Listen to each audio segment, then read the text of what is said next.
वाशिम जिल्ह्यातील रिसोड पोलिसांनी पुन्हा एकदा उत्कृष्ट कामगिरी करत शेतकऱ्यांच्या चोरीस गेलेला सोयाबीन आणि तुरीचा मुद्देमाल अवघ्या काही दिवसातच जप्त केला आहे। 29 जून 2026 रोजी रिसोड तालुक्यातील हळळा येथील शेतकरी अजिंक्य विलास खरे यांच्या घराचे कुलूप तोडून अज्ञात चोरट्यांनी 7 पोते सोयाबीन आणि 2 पोते तूर असा एकूण 9 क्विंटल शेतीमाल अंदाजे 69,050 रुपयांचा माल चोरी करून नेला आहे।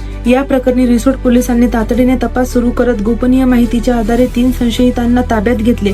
चौकशी दरम्यान आरोपींनी गुन्ह्याची कबुली दिल्यानंतर चोरीस गेलेला संपूर्ण मुद्देमाल जप्त करण्यात आला। ही कारवाई पोलीस निरीक्षक रामेश्वर चव्हाण यांच्या नेतृत्वाखाली पोलिसांच्या पथकाने वरिष्ठ अधिकाऱ्यांच्या मार्गदर्शनाखाली यशस्वीरित्या पार पाडली। रिसोड पोलिसांच्या या तत्पर कारवाईमुळे शेतकऱ्याला मोठा दिलासा मिळाला असून पोलिसांच्या कार्याचे सर्वत्र कौतुक होत आहे। रिसोड पोलिसांच्या या तत्पर कारवाईमुळे शेतकऱ्याला मोठा दिलासा मिळाला असून पोलिसांच्या कार्याचे सर्वत्र कौतुक होत आहे।